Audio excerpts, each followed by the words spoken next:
All right, Shalom. I want to start off by giving all praises, honor, and glory to Yahweh Bashim Yahushai. Double honors to the apostles and elders of Great Millstone. Peace and salutations to the hopefully elect. And I want to play maybe 30 seconds to a minute of this video of this,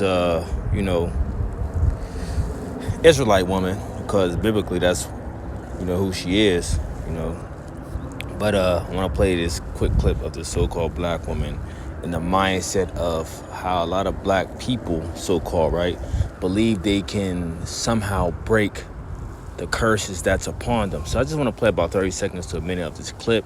Then Lord willing, we can hit a few scriptures. I just got a word for y'all real quick. Just real quick. You cannot say that you're out here breaking generational curses when you're busy living in them and repeating them. I'm going to say that again. You cannot say that you are out here breaking generational curses when you are repeating them. You're repeating the toxicity. You're repeating the negative mental programs that were introduced to us on that plantation. You're repeating the lifestyle that keeps us bound and binded up in craziness. You are not healing generational curses if you are repeating them. We are either repairing and healing from the curses that were introduced to us, or we are repeating them. You're either repairing or you are repeating. All right, so I'm gonna stop it right there. Now, the term she could have used, or which would have been better fitted, what she could have said was generational bad habits. Okay. Now, there are ways and things you can do to try to break those generational bad habits, okay? Now, dealing with the curses, okay, which has happened, which has fallen upon us, which was also upon a lot of our forefathers, okay? These curses came upon us due to our disobedience, okay? So what fell upon our ancestors, which was actually us, okay? Because the scriptures are going to reincarnation, right? Those cannot be broken until the kingdom. But now generational bad habits can be reversed, so to speak, okay? By changing the course of by changing the mindset, which will actually lead to changing the course of actions.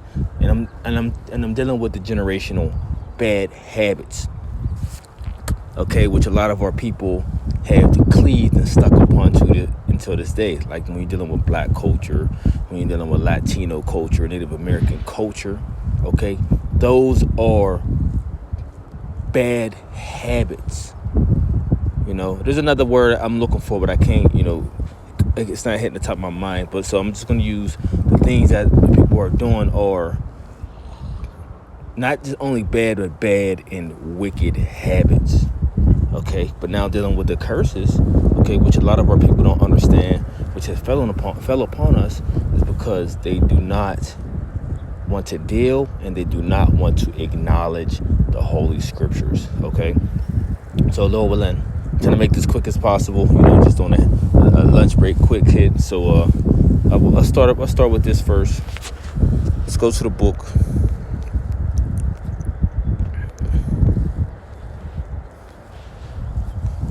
Let's go to the book of. No, let's go to the book of Baruch. I believe that's where I want to go. Book of Baruch.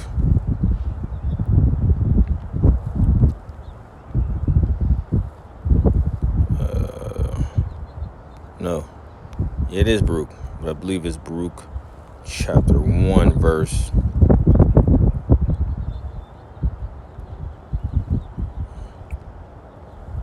Let's see, Slakia. Okay, yep. So let's start at verse 15. It says,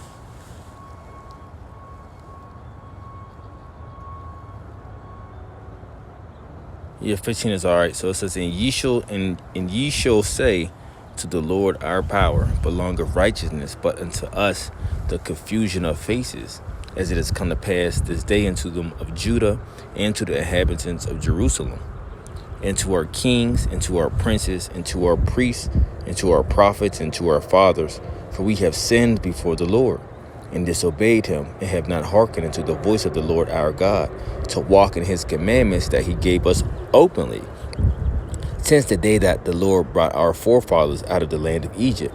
And to this present day we have been disobedient unto the Lord our God, and we have been negligent in not hearing his voice.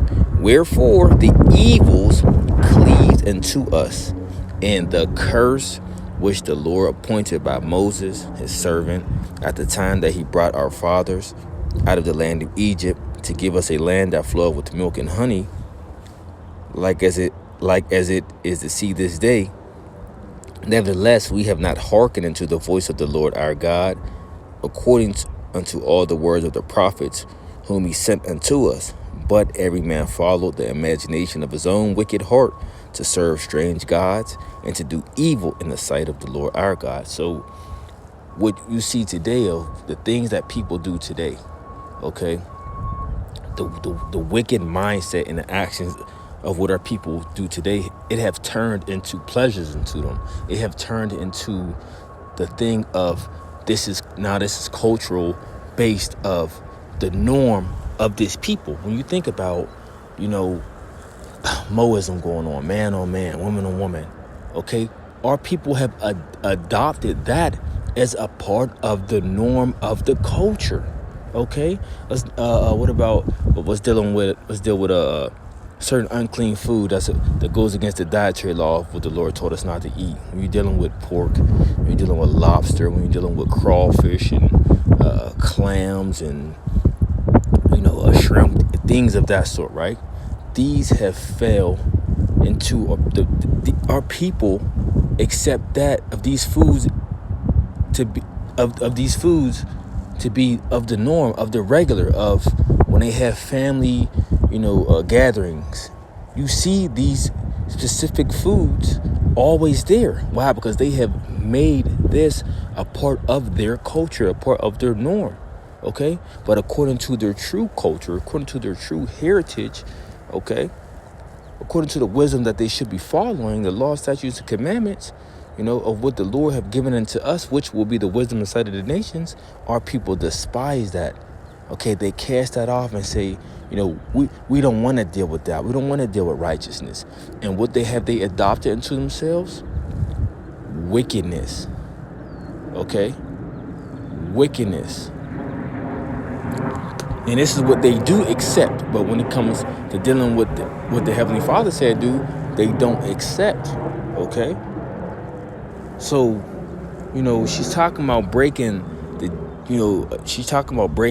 generational curses, right? You're not. This is something that goes beyond that. This is something that you're not going to be able to do. Now you can break generational bad habits. Okay, you can break the norm of the generational wickedness that might be your family may do. Okay, you might be the first one of the bunch to say, you know what? When we have this festivity, there's no pork allowed. You could do things like that. That's capable of doing, right? But dealing with the curses, going back to the scriptures, and see, I'm on a lunch break, so I don't have the time to do it at the moment, but Lord willing, I'll do it soon as. When we go into these curses and show you, these are something that you're not going to be able to break, okay? Because we're waiting for the Lord to do that for us, okay? That is part of our salvation, and the curses we're dealing with now, this is all part of our punishment, It's part of our punishment for our disobedience unto the Lord. So, Salakia, talking a little bit too much. Let's go to the book of Daniel, chapter 9, verse 9. It says, to the Lord our God belong mercies and forgiveness, though we have rebelled against him. Neither have we obeyed the voice of the Lord our God to walk in his laws, which he has set before us by his servants, the prophets. Right? And the same as we're establishing a law right now. Okay, as we are, setting forth the standard on the highways and byways as the men of the Lord. The people are rejecting it as the same as they did back then, right? It says, neither have we obeyed the voice of the Lord our God to walk in his laws, which he have set before us by his servants the prophets. Yea, all Israel transgressed thy law, even by departing that they might not obey thy voice. Therefore the curse is poured upon us in the oath that is written in the law of Moses, the servant of the Most High, because we have sinned against him. You see? So that's why these things have come upon us. You know, the detriment, the horrible mindset. Our people are always against each other. You know, and there's so much more. Okay, because this curse is poured out upon us. It says, and ye have confirmed his words which ye spake against us and against our judges that judged us, by bringing upon us a great evil, for under the whole heaven have not been done as he have done upon Jerusalem. Okay, so I just wanted to, just give my little land back off of, and give a better understanding of what she was trying to say, but she just doesn't understand. Now let's end off with this. Book of Revelation, chapter 21, verse 4 says, and the Most High shall wipe away all the tears from their eyes, and there shall be no more death, neither sorrow nor crying, neither shall there be any more pain, for the former things are passed away. Right? Is that the one I wanted? Slock it. 1 second. Let me see. I might have grabbed the wrong one.